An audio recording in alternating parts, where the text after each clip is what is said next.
This is the 8-9 Combo.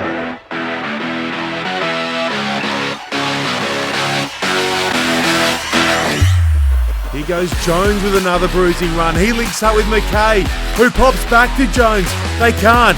They won't. They will. What a try. The Dream Team Combo go in again. This is the 8-9 Combo. I'm Brett McKay. This is Harry Jones. And we've made it, mate. It is the end of the rugby year. How's it, Brother McKay? 2024 was a good year. We built a pod uniting in a number 8's innate and unjustified self-belief bordering on arrogance with the rigorous precision of a number 9 who never rests until it's right. Yeah, that's a really good summary of things, I think. Cheers. Really good summary. Yeah, no, you're welcome. It is the final episode of the 8-9 Combo Rugby Podcast for 2024, and we just need to start off by saying thank you. Thanks to everyone who did know our rugby podcast stylings from 22 and 23 and who found our new venture, to everyone who found us and had no idea what this weird Australian, South African, American rugby podcast was all about. And I think, mate, especially to everyone who turned us into YouTubers. Without knowing that we were going to be YouTubers, we became YouTubers, which is very weird. At some point, we even had to put together some kind of video presentation instead of just throwing it up there like spaghetti on the wall. We did. What at the start of the year, we were literally putting up. I mean, it's been raw recording all year, but yes, as the year got on, and all of a sudden we realized that this YouTube thing might be a thing. We actually had to make it start looking, semi-organized is how I would brief it. And look, at some point we'll get better. I've got no doubt about it. We're gonna get into the rugby week once again, or what's left of the rugby week. But we're gonna do something a little bit different with cheers and jeers this week, aren't we? We're gonna go double cheers.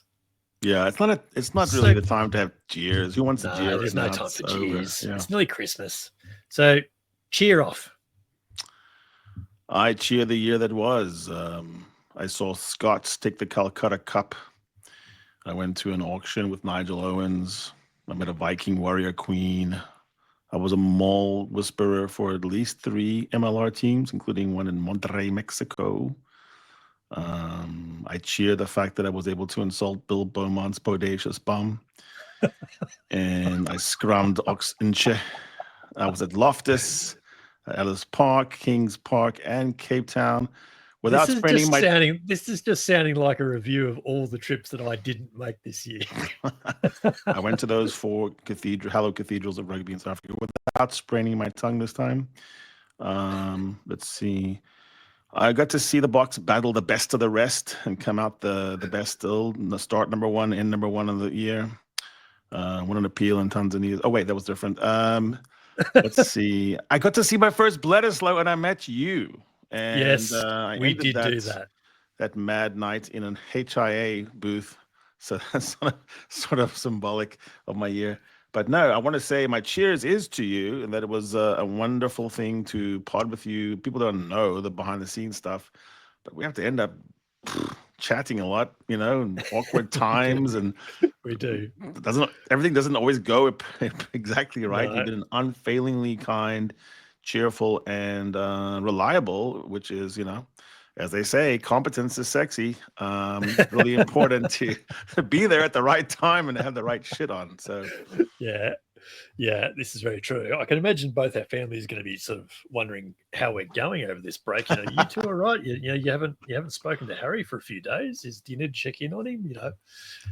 So there will be that. No, that's a good one. That's a good shout. I don't mind that. I'm actually going to continue on that same sort of theme. I'm just going to say thank you so much to all the wonderful, wonderful guests that we've had through the year, and I'm just going to go through them because we've always sort of blown ourselves away with the level of guests that we've been able to get over the last few years. But this year we just we launched a new podcast with the chair of World Rugby, Sir Bill Beaumont.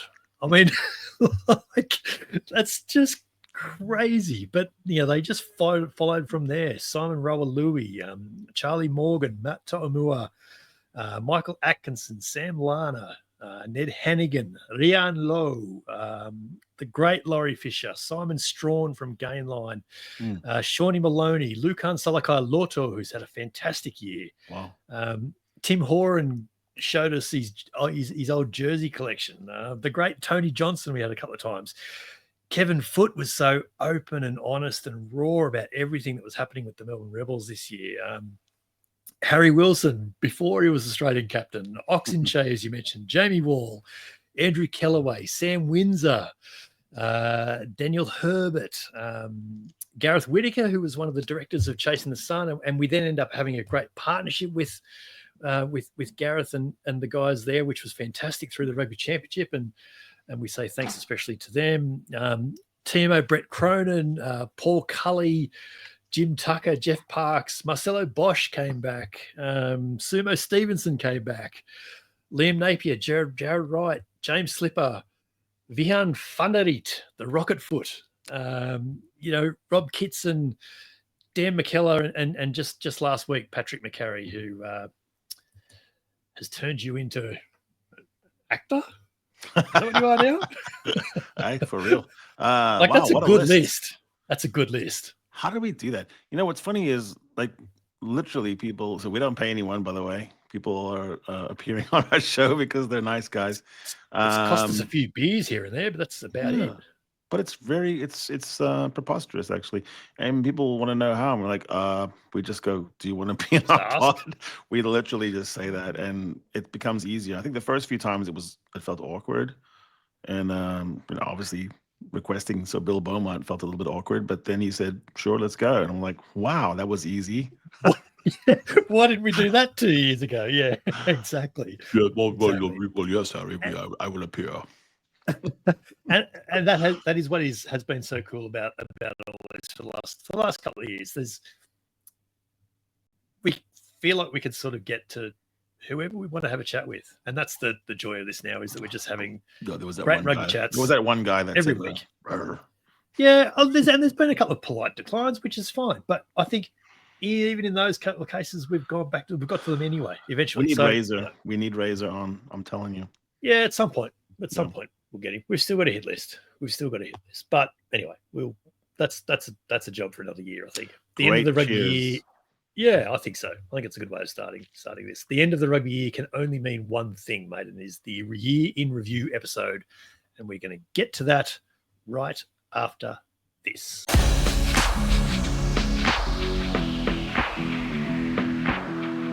From an international perspective, 2024 was, as in all post-Rugby World Cup years, was about resetting, rejuvenating, relearning, and certainly about rebuilding. Some teams had more to do than others. And so with all of this in mind, that we're going to take a look back on the top 8 teams as at the end of the year. South Africa, Ireland, New Zealand, France, Argentina, Scotland, England, Australia. So I think we'll count it down, mate.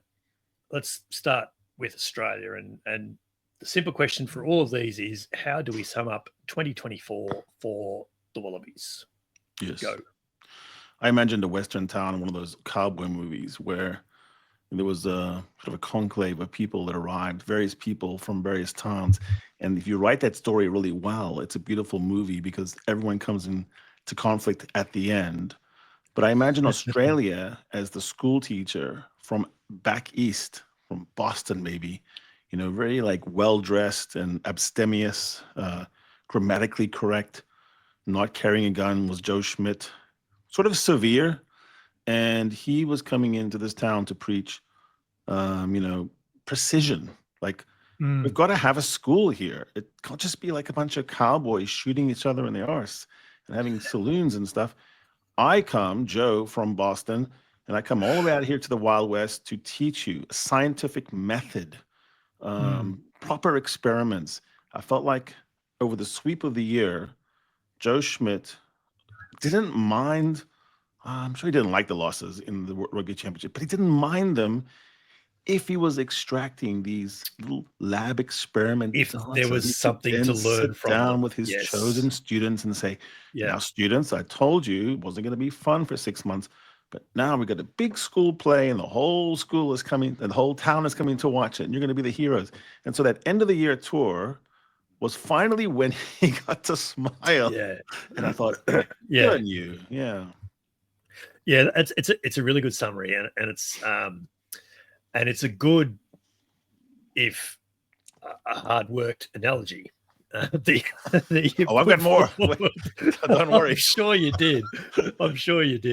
It's 2023 was lawless to so many ways, yet 2024 was all about restoring order, creating methods and ways that could be worked and is repeatable and will actually set them up for the future. And that is for life beyond Joe Schmidt, whether that's in, September 2025 or whether that's in 2028, 29, whenever.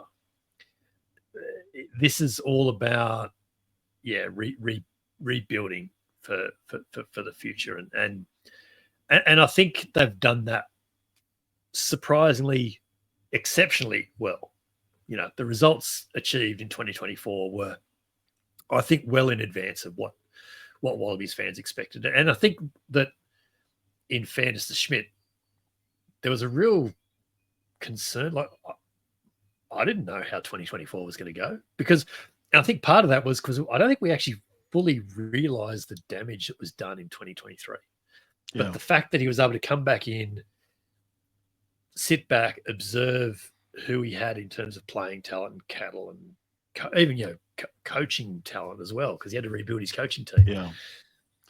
But then put down a bit of a pattern. Put down this is how we're going to approach the rugby championship. This is now what we're going to learn from that. And this is what we're going to take to Europe in November. And those increments did come. We didn't know it early on, but they were always being there. And so the lessons were learned along the way, and you could see the improvements. And it was great to see Joe Schmidt smiling through November. Yeah, almost. That's why kind of my comparison was to almost like the guy saying that spelling matters. Like, before you can invent this next algorithm, can we just spell cat correctly?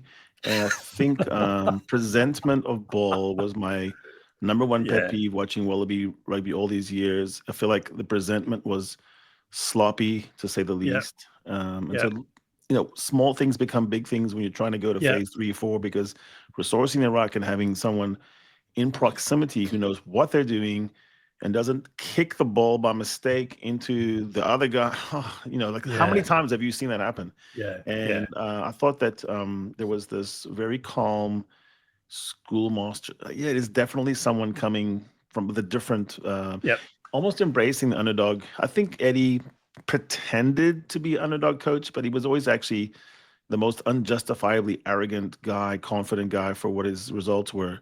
I think with Joe picking like guys like Jeremy Williams, for example, who truly is underdog. I mean, who thought of Jeremy Williams 2 years ago? Nobody. Yeah. Oh, who thought of him in May, in June? I think he was just a long way, and he's a great example. He is someone who Schmidt saw something in it that he liked, thought, this is a guy that I can work with. And by the end of the year, he's played 10 or 11 tests.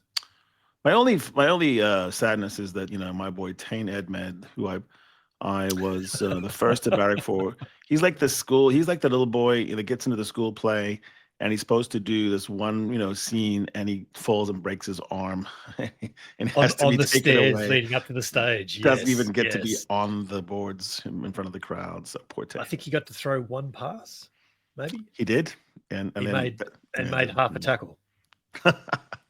Unfortunately, and that's going to be the legacy for 2025. That core group of players that have come through, that have now played a lot of rugby together. You can build an attack against the Lions for that. And maybe this is the best summary I can give for Australia this year. Start of the year, I think the general thought was, what's the Lions series going to be like next year? Like, what's it going to be like?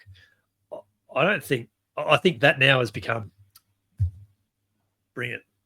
Just how quickly can you get here, Lions? Let's play this now. Yeah. Yeah. I think Lions will still be the favorites, but no one is saying anything like they were saying before, which is this is a good idea, should move it. No, this is going to be a proper ding dong battle. No, exactly. How do we sum up 2024 for England? in my small western town, they are the brothel. They have a lot of unhappy endings. And that's not because they don't have Is this going to be a talent. theme? I've got it all down. Okay, It's cool. not because they don't have talent, but if you're in the middle of nowhere in the dusty Utah town, the talent you get at a brothel isn't that great. I just think that, and you got to pay anyway. I think there's something wrong with Yeah. the relations between Steve Brothel, Steve Borthwick, and his assistants. He keeps running off the best guys. Ellen Walter is one of the best conditioning people in the world. He lost Felix Jones to some kind of weird gardening leave where he's literally in the garden. Yeah, and I don't know what he's doing. It still hasn't really been explained. No one really understands it. Like we're now hit. There's trickles coming out of the camp. The players saying they haven't actually spoken to him. They don't. I mean, they're about to go into a Six Nations campaign. Yeah. Is he still on board? It's a weird setup. It's worrisome for them. One of the things is you look at the Pro D2 level, 12th in the Pro D2 level coach who's doing the defensive coach now, and you just wonder how could that possibly be with the people that Borthwick knows, and over the course of his career, why could he not pull someone better than that? And their defense showed it. They were leaky as hell. That's why I'm calling them a brothel. Yeah. They just it was raining, man. Tries were flowing, and they couldn't seem to adjust. Now, they had some superstars. They had some Marcus Smith looked the goods. They had some great outside backs. But the emergence of Marcus Smith is probably the big highlight for them for 2024. Yeah. There's just no debate now whether it should be George Ford, whether it should be the only debate now is there actually a role for George Ford anymore? Yeah, I mean, it's not helpful when Twickenham man boos you just at the sight of you. We've seen how that ends before. George Ford is the new Eddie Jones. So yeah. I don't know. There's so many excuses. There's a laughable thing at the end, which there's a review put out and performance standards by England, and I forget exactly how they put it, but they used a percentage of wins, but they said, but this doesn't include the tour to New Zealand. I go, yes. What are you on acid? How do you even sit down and write that sentence when it's supposed to be a performance review? How do you write that paragraph when one sentence is literally contradicted by the next? I mean, it's just ridiculous. Yeah. It's like you're saying Twickenham man and all the supporters in England have no brains. Just have to ignore this. Yeah. So I just think there's something very wrong. There's nothing. If you sit down beginning of the year, let's say when England beat Ireland, you sit down and say, how will this year go? You would actually predicted a very strong autumn. And you would have probably said they should probably win 2 or 3 of those. Yeah. And the fact that they lost them in such ignominious ways, and only Japan was, a happy day. That's my analogy for them, is that a honky-tonk brothel. Yeah, and I'm sure that they were using November as an opportunity to have a look at a few players for Six Nations, for the 2025 Six Nations. But they were very, I don't know they learnt too many lessons around scrum half, for example. There's still a few questions around back row makeup. Are they going to keep overlooking Sam Underhill? I don't know. Is the whole is there a lot of sameness across their back rowers? I guess what they're missing. But in someone like Cunningham South, they've potentially found the heir apparent to Courtney Laws. Like that number 6 hybrid lock type player. So there's certainly been some moments of real joy, I think, for England this year, but it's been a weird old year, I think. I mean, there's talent. I mean, they look at it one by one. You imagine a different coaching crew in there with proper interstitial thinking and forward thinking and understanding the lack of guards and what you have to do now with the kick chase. I think they would have been fine. I think there's something wrong in the coaching box of England. It feels like a disconnect there. Yeah, for sure. How do we sum up 2024 for Scotland? Well, I think Scotland is like that lonely church on the end of the town, the other end of the town, where there's a There's The one that 3/4 of the town doesn't go to. yeah, it's very empty. And it just the songs all sound the same. They're brave and inspiring, and you hope that it works. You kind of hope that what they're saying is true. Not sure it is, but it just keeps going on. And I think the thing about Scotland is they're stuck in a forever loop of almosts, and there's belief. I mean, Murrayfield sold out like instantly for every time. every single match, even for Yeah. Portugal. So there's belief. The congregation is, singing the songs, but they always just seem like they're missing one thing. On their best day, which Parson Townsend said was against South Africa, not against Australia. I guess the rest of us thought it was against the Wallabies. We thought that looks good, that's proper. But he actually liked the way that Scotland stood up against the marauders from South Africa. These pagan beasts that came to wreck the church. But I think in the end, there's just when you have to go and listen, I'm gonna get involved in some kind of heritage origin thing, but when you have to go you're always having to find talent from abroad to beef up your squad. It's a forever problem. It's a financial problem. It's a administrative problem because you always, where's the next Pierre Schoeman? Where's the next Duan van der Merwe? Where's the next Afrikaner Andre? So you're always in that kind of mode. I think it's just a sad tale where Scotland doesn't have enough people in the pews. It doesn't have enough people. And it actually feels like the job's going to get harder for Gregor Townsend because even just in these last few weeks, the headlines have been about, is Sione Tuipulotu going to end up in the premiership? There's French clubs chasing him. There's one of the outside backs, I think. I can't think who it was now. Had a couple of French clubs. Like there's going to be more and more players. Yeah. Playing outside Scotland, and that's going to make things tougher for Townsend. I do think, though, that Scotland have got themselves to a point where I think there's a lot of optimism about them for 2025. I think they'll go into the Six Nations as genuine sleepers, and they've got Ireland at home. I think they'll fancy the chances. Yeah, we've heard that sermon before, and we believe it then. We believed it then, and we're going to believe it again. They have to get to second place in the Six Nations. They've never got there since 1999. They've traditionally been fifth, just ahead of Italy, and then every now and then when Wales slips off, they go to fourth. And that is, even though they have great games, they won the Calcutta Cup this year, they still don't get to third even. So they have to get to second. And so that probably means they have to win 4 matches. Yeah, probably. Which means they're going to have to pull off 2 upsets, not 1. Yeah. They're going to have to win everything at home and 1 away. Yeah, exactly. I think is what it's going to come down to. And I think that they will have good representation on the Lions tour. And I think back to 2013 when they last come out, and I think there was maybe 2 or 3. In a squad of 40, there was not many Scots. Yeah, it's funny because about a year ago, everyone just said, "Well, you just pick Ireland, and then you throw in a couple of beasts from here, from England, maybe a couple from Scotland, Duhan or something." And now you're hearing you could have 5 Scots in there, and you could have a completely Scottish midfield. Part of that is because you could have actually a 12, 13, 14 with the Duhan. Part of that is because Steve Tandy is a really good defensive coach. I just got through talking about how the Pro D2 coach for England's not working out. Tandy's working out for Scotland. They really made the Bucks work hard. You could tell how they could shut down the Wallabies.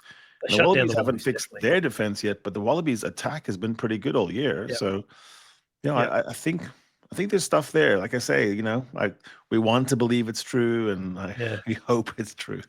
We'll see. How do we sum up 2024 for Argentina? Hey, listen, I think this is going to be just a triumph. Is what this is going to be. In a Western town, no matter who you are and what you're doing, you have to have horses. And there's a horseman. There's someone who breaks the horses and brings them in and has the best horse flesh. Argentina is that guy outside of town that runs the best horses.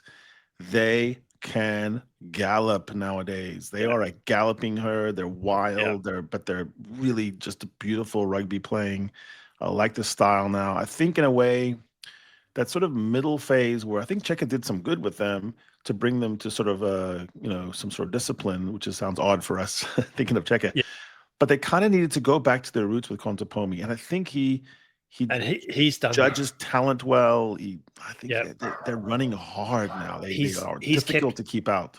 He's kept everything in place that Checker instilled in them about physicality and toughness and discipline. Yes, you can't rely on an Argentinian lock or back rower to fly off the handle and give a red card every second game now. That just doesn't happen. So Contepomi has done all of that, and he's gone, but now let's just add a bit of Argentinian secret sauce here as well. And suddenly they are running in tries from wherever. Argentina have always been able to do that. They haven't had the upfront game to back it up. They've got it now. They are a really, really good team.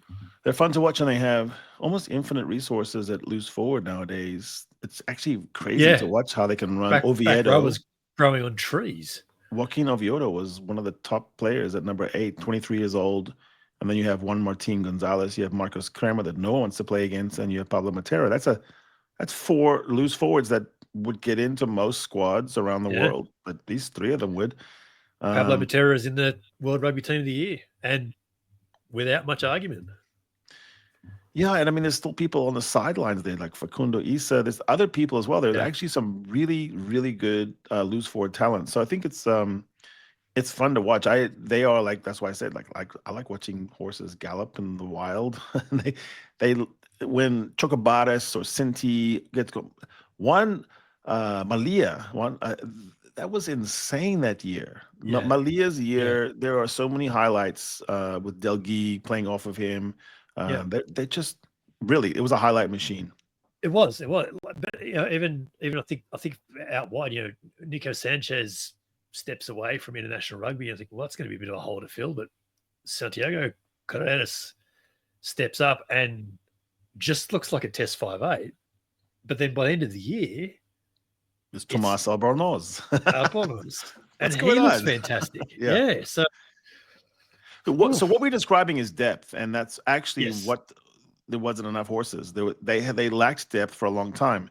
Now they still do have a depth problem at prop, and so if they can just find a prop, their front row has looked a bit shaky this year, but they're a good team. They've had their best ever year, I think it is. They've certainly had their best ever rugby championship. They beat all 3 other teams. They've never done that before. Yes. They were really one play away. Probably if it was a knockout game in Dublin, they would have gone for the drop. They wanted to win because even though there's no friendlies in rugby, when it's a kind of friendly, you do different things than you would if it was a knockout. So that they played Ireland to the hilt. They probably would have taken the 3 earlier in the cycle. Maybe they did it, maybe they don't. But it's a testament to the fact that Argentina probably had their best non-World Cup year of their entire history. Yeah, that's fair. You just the way you've said that, you've actually made me think now. Argentina pushing Ireland as far as they did, and as close as they did, and exposing so many issues within the Irish team, actually made Ireland front up for Australia. So Argentina made Australia's life worse. Which I think is the way to do it. Let's jam one more in here. How do we sum up 2024 for France?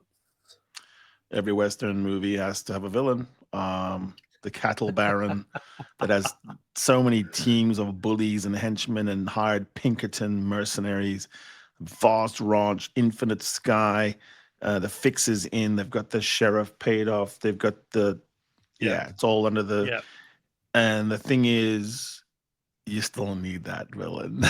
The movie is not the movie unless you have someone to kind of root against. I think the way they put on a show, they just act like, I know we have 17 times more money than every other union, but let's just show it and how we portray it, and the light show and the DJ and there was that moment before the All Blacks match where you thought, what am I watching here? This is not even rugby. This is like Yeah. the Oscars or something. And let's show it by stacking our sevens team for the Olympics. Let's show it by not sending our best 20 players to New Zealand next July.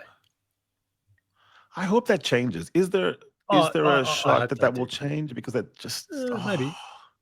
That was so fun to watch the French I don't play think the All Blacks. I don't think it's going to involve appealing to French reason, but maybe we'll see. It's a fascinating conversation online with some really well-intentioned, well-versed, and rugby smart French guys, both in French and English, and they were just saying, you guys don't understand how we stack things, and our local competitions are so huge to us. The top 14 is everything. It's everything, and then we put Six Nations right there, and we actually do think these things are friendlies, and we're not. So we don't think that. I mean, I've never actually watched any match between the Springboks and a top tier team, and thought it was a friendly. I never thought that, and the French apparently do. So what they're basically saying is that everything outside Six Nations and definitely World Cups.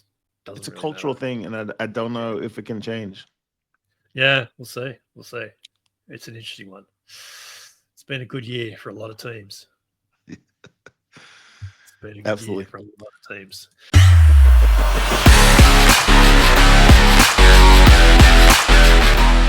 Let's look forward then. We've left ourselves with the top three. How do we sum up 2024 for New Zealand? Okay, I love this theme in an old Western movie. I like it when there's a guy, he's a bit broken down, he's digging in the earth, with some, I don't know, maybe he's doing some potato farming, or maybe he's just raising some little lambs and, maybe taking too much care of them. He's a broken down man. He has no guns that are functional. And then someone rides in and says, there's a problem. And they come to this guy, and everyone's going, what, that guy? And they go, no, he used to be a killer. So the whole thing about the All Blacks is he once killed a man. They ain't done yet. I think they announced in Dublin, and that was a game I was at, when I thought, oh yeah, they really want this. And there was a special sort of spitefulness to that game from both sides. I'm not criticizing it. I love it. Yeah. But no, they still got some killer instinct. They got some killers. They announced that with, the young shooter Wallace Hatiti just blowing doors all year long. Will Jordan cannot be stopped. He doesn't know how to stop scoring tries. I think what's his name? Cam Roygard. Yeah. Was by the end, I don't know. He looked like showed better how much he was missed, I think, through the rugby championship.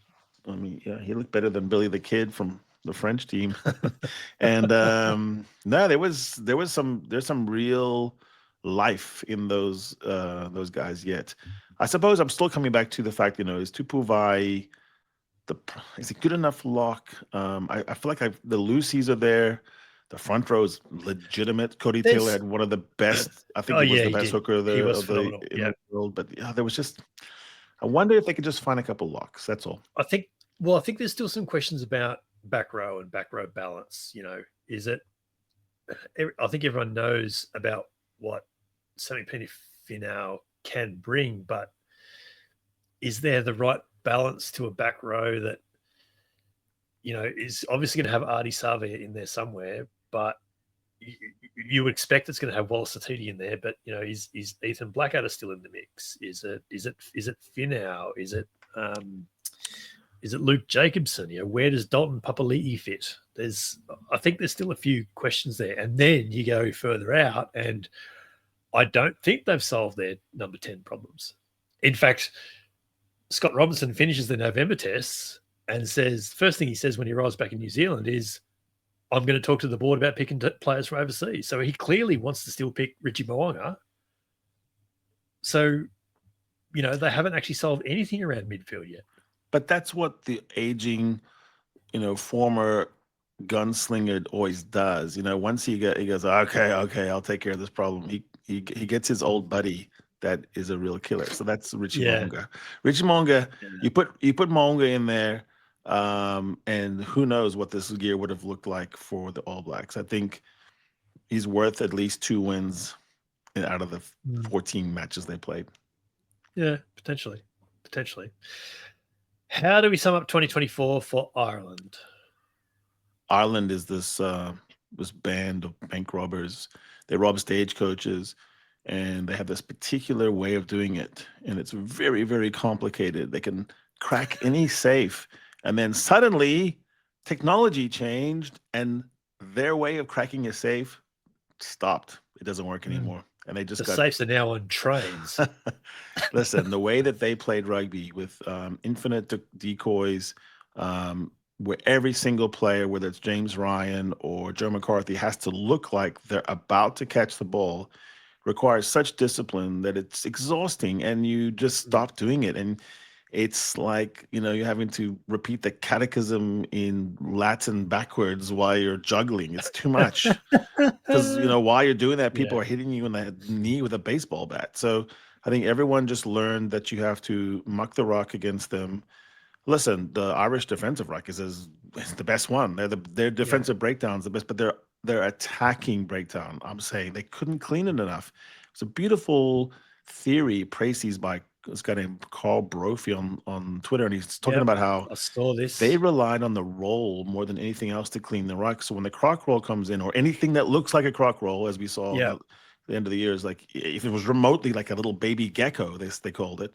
That hurt them because they don't have the power to be in the wrong place, like a Peter Steph Toy, who's just able to pick up a wine barrel with one hand and throw it. They don't have that. They don't have those beasts. And so I think they got undone by some of these changes. The lack of a guard, they really struggled. Even a guy like Casey's too short to get that box kick off if you're not going to allow a guard on the ruck. Let's see. I think referees particularly also, when you've got someone like Nick Frost or Elizabeth or someone standing over the top of you. Yeah. I think also the refs were looking at blocking lines more and thinking of. I think I'd have to go back to some guy like Russ Petty. Maybe he has these stats, but were there more crossing calls called? I felt like there were, and I think there were more of those. There were more 2 seconds of the ruck, and there were more. And then all the refs were looking at these croc rolls or anything remotely like it. Baby geckos. Exactly. There was some that were just not even that big a deal. And they said, no, I'm sorry. We're just stamping down on that. And I think that had been the bread and butter of Ireland. That's how they unlocked all and robbed the banks of all these different defenses. You just couldn't stop. Once they started doing phases, they just kept going. Yeah. And they were happy to do that. Do you subscribe to this theory that they're a team in decline? Yeah, I do, but it could be a gentle decline and it could be reversed. But there's clearly a decline if you look at the big picture of 2022 post the New Zealand series first win. Then you go to 23 and it's amazing, but you wonder, did we see the decline in the quarterfinal after the pool match against the Box? And we just didn't know it at the time because they were a little bit aging with Peter O'Mahony, a little bit aging with Ian Henderson from the bench, Cian Healy being their number one prop guy, and Connor Murray.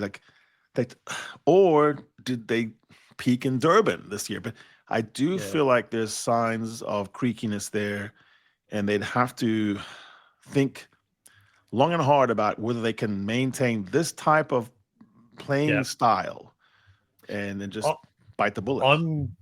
I'm going to hold fire, if you'll pardon the pun, on this theory, I think, until after the Six Nations. I'm not going to judge them on 3 tests in November just yet. But let's see how they fare with expectation and everything around that in 2025. And then I think we'll have a better idea of whether the theory holds water. They could, like I said, but I think if they do, they will have done something different than they were doing in the Automation series. So, and I look, these smart coaches, they probably know everything we're saying. They know, 10,000 times more about it. They know there's something wrong, And they have a fix personnel wise. I mean, I've heard some things about, our friend Jeff Parks talking about how sluggish a guy like Robbie Henshaw's looking, how lack of punch to finish things James Lowe looks like, how, McHanson may have been found out. There's just different things where you can look at and say, well, there's Stuart McCloskey, there's Jacob Stockdale, there's Nick Tumney. There's some real speed and athletic people they can bring in. Some big, tall, lock flanks they can bring in as a Hearn. There's Irish have a talent, but they're going to have to say, sorry, it's your time to some old warriors, I think. Yeah, it feels like it. It does feel like it. How do we sum up 2024 for South Africa? I always like this kind of movie where you have a band of rogue outlaws, but you pick the best of all the little things, and individually, they're not the best. But the way they all come together, nobody can defeat them. But there's something wrong about them too. Like they're polarizing, controversial, somewhat illegal, somewhat just desperados. What's the Wild West equivalent of a supergroup? That's what it sounds like you're talking about. I just think it's a perfect, near perfect. Nothing's perfect, but it's nearly a perfect mix of things for these different disparate. So the guy like Jesse Creel just looks all world now at 13. There's no debate now about the fact that a guy like Damon Delende is worth his weight in gold.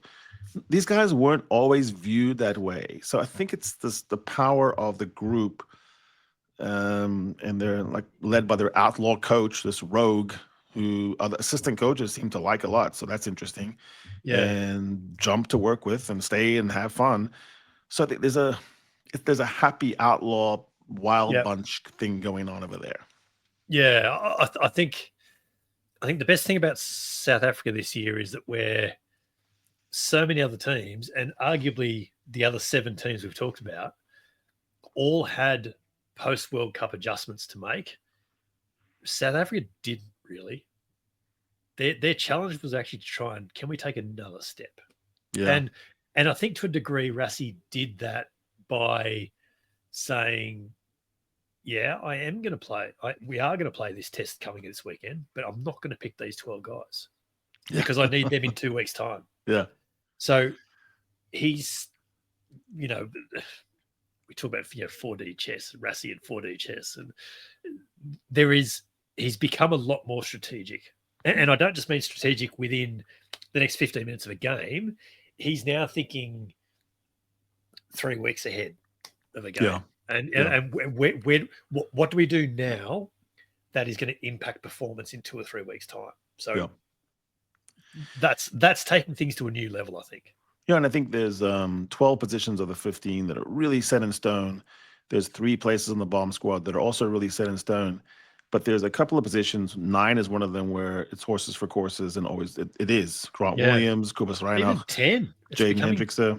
It's still hot. Pollard was still starting the World Cup now. It's still Pollard. Right. Always, if Pollard doesn't start, he's in 22. But there's, we can play Jaden Hendrickse here. We can play. True. But I'm telling you, at 9, there is none. There is not a stacked depth chart at all. It is horse for course. And the same thing at fullback now with Willie, Fassi, Damian Willemse, and Sasha. Yeah. There are a couple positions where he's doing something interesting where he's saying, I'm actually going to play it more like, what would the example would be? There's other sport. Okay, like in the NBA, you don't have a fixed, starting 5. Yeah. There are a couple of plays where you go, but you against a high octane offense team, I'm always going to have my defensive stopper. So you are my starter there. And I think that's one of the things he's playing around with that's different. The other thing I think is, so there's 2 losses. And in both cases, you could look at personnel. So Kwagga Smith starts at 8. And there's a couple other wrinkles, and Durban happens. And then the second one is, they go to Argentina and they say experimental, lose one. What I'm saying is those were losses and they're deserved losses. Argentina should win. Ireland should win. But Rassie can go back to his team and go, hey, guys, we were just we could have been unbeaten. And they will believe him this time. They will say, oh, so he's set up 2025 now as being and so like you said, what's the next step? Remember back against Ireland in Durban and we buggered this up? this is where we fix it. Yeah, In yeah. sort I of think self-imposed pressure. we talked. I think it was the end of the rugby championship that scrum half was being set up like the regional manager type position. So Curtis Reinhardt was the European scrum half for South Africa. No, it's true. It's funny. It's interesting. They're all so different too. Like some positions, like you could see some similarities between Fassi, Willie, Willemse, and Sasha. But Kubis, Jaden looks like he's asleep all the time. Faf is like, insane. Well, so where does Faf de Klerk fit in this? Because we didn't see a lot of him this year.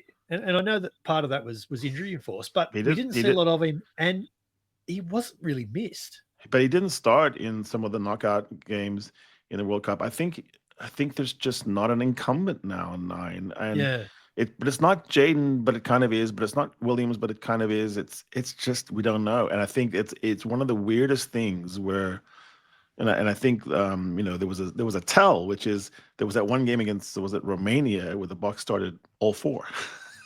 Yeah, true. We're just throwing there's going to be a funny scenario where this generation of players comes to their end, and in 15 years' time, Reinach and Williams and Faf de Klerk and whoever else, Hendricks have all played 45 tests. That's so true. Potentially 2 of them could have played 80 or 100. That's so true. Usually when there's a purple patch for team or dynasty, 9 is one of the positions where it is most identifiable, the Nick Farr-Jones, the US Van der Westhuizen, the Aaron Smith. Like you could just go, that was the guy. He was the scrum half. Antoine Dupont. And this Bok team, it's more in the tight and loose forwards. I mean, I would say Peter Steph Totoy and Ibn Etzebeth probably define this era, if you could. Yeah, that's probably fair. Who then, having now talked about those 8 teams, who then is already under the most pressure in 2025? Steve Borthwick. Anytime you have the RFU having to come out and say things, it's in the headlines. You got money problems. You have this massive budget. He was given so much more. He had 17 contracts that he signed, and it's not coming forward. I think Borthwick is under the most pressure in the 6 nations. I think Galtier is pretty much okay. The French have a sort of a laissez-faire attitude anyway. Townsend's never really needed to win more than 2 or 3. It won't be Farrell next year. So. And Farrell's already doing the Lions thing, so there's a built-in alibi there. I think Borthwick is looking down the barrel. It's really fair because in the north, because Warren Gatland's sort of going, go on, fire me, I don't care. I'm begging you, fire me, do the payout. Yeah. Even down south, I actually think it's probably Scott Robertson. It's all new guys, right? I thought, and I say new because Rossi had Jerry Flannery and Tony Brown. I think Razor really bought himself quite a bit of room with that win in Dublin. Yes, he did. Yeah, no doubt. That's probably fair. But I think so. I do think this, which is that the New Zealand rugby public is none too patient. So if in the rugby championship there was to be, if Argentina, for example, came second, which was it almost happened. Well, but even before that, that'd be a problem. They happened to drop a test to a very second string France. Now that I have not considered. Not going to go what if the French come with their second team and win? Yeah. Oof. What if they actually bring 18 of the 20 blokes they're going to leave behind and then win? I believe in the old gunslinger. I think he's still got sure aim. I think Razor is learning test rugby, and I think he can do this. Tell you what, I think he didn't know. I think it was underestimated how different test rugby was from club rugby. Yeah, that's probably fair. That's probably fair. Here's my big prediction for you. France win a test in July. Richie Mo'unga plays the rugby championship. That's cool. I like that. I can see that happening. Bet it happens. I think New Zealand should play 2 or 3 of the overseas guys, and I think I just like the All Blacks being better. I think Richie Mo'unga on his worst day was better than Damian McKenzie at 10. And I don't know how Damian McKenzie got the World Rugby Team of the Year 10. That was weird. Yeah. Open Oz for me. This is the 8-9 combo. This is the 8-9 Combo Rugby Podcast with Brett McKay and Harry Jones. And, mate, that was actually quite enlightening, I think, to think back Wild West on the Review. year that was the Wild West Review. That was like, it has actually been a really enjoyable rugby year. I thought it was great. I thought, obviously, I'm really enjoying this, how good the Springboks are right now. But I actually really thought there was some crazy themes. I thought Razor coming into Test Rugby was really fun to watch. He's an interesting fellow, a bit weird. Yeah. Like I said, Joe Schmidt's got that cool, like, done the job, hasn't demeanor. Yeah. Do we need to touch on the competitions? Do we need to touch on Super Rugby, the Premiership, the top 14 European tournaments? Anything? What do you want to touch on there? I just think money, we have to get serious about money in rugby. Yeah. Every week that comes out some dire outcome on budget, and it's horrible. I mean, like, it's unbelievable how much money is being lost. So yeah, we've got to figure that out. I know that we have things brewing, the Nations Cup, a more globalized season, these New Zealand tours and Springbok tours are going to be great. It could actually create a rivalry between Australia and Argentina and other teams that are great. But we have to be able to pay for ourselves, and we have to make money, and we have to figure out about branding and merchandising. So I think these various competitions have to somehow grow up. I don't know. Sometimes I despair of how cool the stories are in Super Rugby and how badly marketed they are. And so on that, it became apparent to me post Rugby Championship, but before the November Test, all of a sudden I realised, it was around about the time they were announcing the draw and they were finalising squads and all that. And all of a sudden I realised Super Rugby socials have been really, really active. And I actually don't know why I didn't notice it at the time, and I even went back. They were really active from July, and that is when the new CEO took over, and so started implementing plans. And so they actually, it looks like it's green shoots. I think it actually looks like Super Rugby is they're certainly going to attempt to market and promote it like a top tier professional competition, rather than just, Super Rugby, it's on. Here's some games. Yeah, it'd be great if you went and watched one. Look, here's a crowd in Fiji. It's very rainy. Like, listen, the Fijian story is so compelling. If you tell that right, it's unbelievably exciting. Absolutely. I don't want to miss any game that I see. If it's scheduled for playing in Fiji, I have to watch it. It's so crazy, interesting to watch. Yeah, it's interesting. It is interesting. Conversely, I think the spectre of Premiership merger talk is going to continue for a while yet. I don't know where they can find the common ground, because I don't think the end result is a competition with 26 teams in it. Like, I don't know if that's something that you want to aim towards, is it? Yeah, I suppose it's inevitable and sort of healthy that there are discussions, but I don't know where it goes. Yeah. And a lot of the premise of it is sort of weird. So they, people who want in, because the ERC is a viable competition, it's making money, it's on the up. Yeah. They say things, we'll solve your travel problem. There's not a travel problem. It's arranged in shields. And so if you're in the Welsh Shield, most of your games are within 1 hour of each other. It'd be like from one side of Sydney to the other. It's nothing. There's no travel. You play 12 of your 16 games inside that little tiny bubble. It's like you're never leaving Sydney. And then once in a little tour, or maybe twice, you go to South Africa. And usually you go there when it's nice weather, when it's cold. They don't care. They like it. And so I think they came in with this kind of hot kind of idea of like, we're going to save you from travel. And most of the ERC was like, no, we're fine. I don't know what you're talking about. So I think it's all about the Welsh and the English saying, but it's not working for us right now. I think the English Premiership is petrified that there will literally collapse money-wise. Yes. And when you see headlines like 7 of the 10 clubs are bleeding money, I know. that's concerning. That's it. That's the whole story in a nutshell. That's why this is happening. Otherwise, they would never sniff or like stoop to the earth because we're better, the Premiership. But Yeah. they are just hemorrhaging money, and they have no self-restraint or plan. No one's ever put forward anything that I've seen that would actually make it work. They just keep relying on billionaires being charitable to the group, their club that they love. It's fair. It's all very fair. If you haven't already, go and find our final Test match post-mortem of the year after Ireland's 22-19 win over Australia last Saturday. It was a good one. It's on all pod platforms. It's on the 8 on YouTube channel as well. It was a really, really interesting game, but it was good to talk about it straight afterwards. URC is back up and running. Premiership's back up and running. Top 14 is back up and running. European competitions start these next 2 weeks. So that's going to be interesting to see. Is the European competition still doing it for us now? But we're not going to pod about it. No, we're not.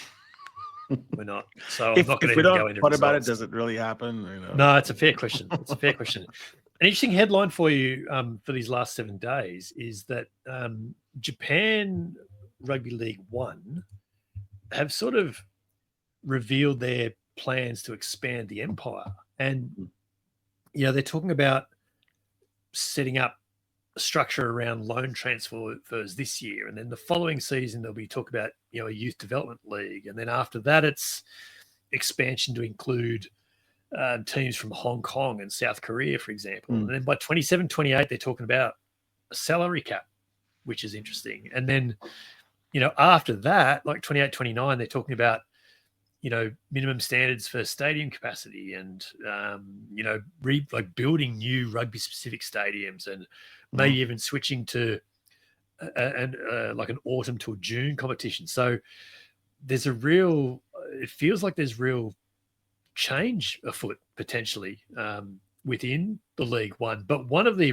really interesting tidbits that was buried down at about paragraph 12 or 13 was that in a few years' time, they want to be basically reaching a point where there is cross-border championship type rugby being played. And that to me can only involve Australia and New Zealand. That's very interesting. Yeah. So I remember reading a novel that was written a long time ago, like 100 years ago in Japan, and they were playing rugby in this novel. And it struck me, and I wouldn't research that, how long rugby has been in Japan. So it has deep roots in a particular social sector of Japan, let's call it. Apparently in South Korea, that's happening. And South Korea is exploding in interest for rugby. Yeah, right. And with K-pop, K-drama, K-everything, chef shows, they're really good at it. It's a big, wealthy country too, and they have an inherent rivalry with Japan. So if they could drum that up somehow, that's interesting. And Japan thinks long, like they will make plans. That's our 18-year plan for rugby, where the rest of us are doing like, hey, can we get through this season? So who knows? I wouldn't bet against Japan. You wouldn't. They stood up baseball leagues. They've stood up. They've done really well in sports. Yeah, their football league.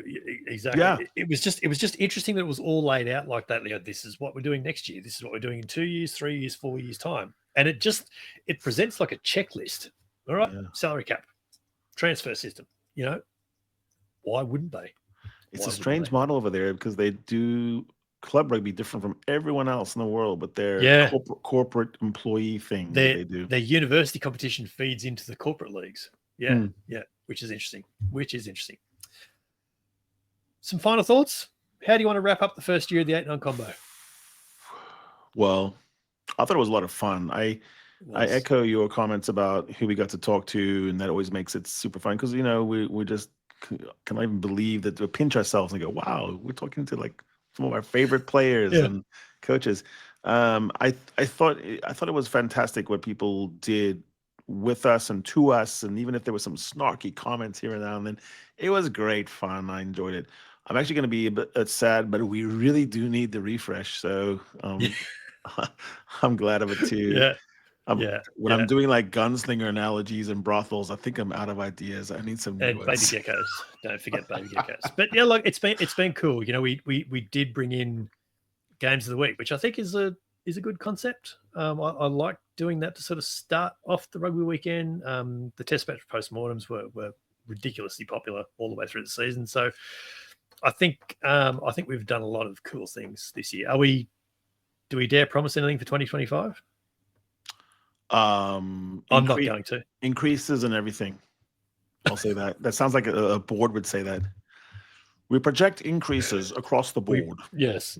We have healthy forward projections. Yes. we are going to try and put out a couple of best of pods and videos over the summer break, snippets from some of our favorite guests perhaps this year, some of our favorite parts. Still not entirely sure how we're going to do it yet or what we'll include, but just make sure that you are all following and subscribed everywhere you need to so that you don't miss any of that when they do drop. But I think, mate, that then is episode 43 of the 8-9 combo done, and with it, season 1 done as well. As always, check the show notes for links to the 8-9 combo on Twitter and YouTube, and now on BlueSky as well. Leave us a rating or a review wherever you can as well, please. Harry and I remain on the socials in our usual places. You find links on the socials and in show notes as well for Harry's written work on The Roar. And my final Australian column for the year on RugbyPass will be up this week as well. This is the 8-9 combo, the short side set piece combination you didn't realize you needed, coming from the podcast double act you already had. Thank you all once again for your support, your encouragement, your ratings and your reviews, your suggestions and critiques. But most of all, where it was via the pod or the YouTube channel, or which we really did set up as an afterthought, just thank you for tuning in every week as you have done. I'm Brett McKay, he's Harry Jones, and we'll be back in your ears next year.